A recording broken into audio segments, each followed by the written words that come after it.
কি কি আমল করলে মৃত্যুর পরও কবরে সওয়াব যেতে থাকবে?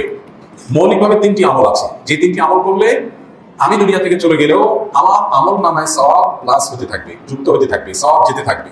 সাধারণত মানুষ মারা যাওয়ার পরে কোনো নেক আমল আর করতে পারে না, সমস্ত আমলের দ্বার বন্ধ হয়ে যায়। তবে এই 3টি ওয়ে থেকে আমল এর সওয়াব যেতে থাকে। নবী করিম সাল্লাল্লাহু আলাইহি ওয়াসাল্লাম বলেছেন, ইযা মাতাল ইনসান ইনকাতা আনহু আমালু, মানুষ যখন মৃত্যুবরণ করে তার আমল এর ধারা বিচ্ছিন্ন হয়ে যায়, আর কোনো আমল সে করতে পারে না।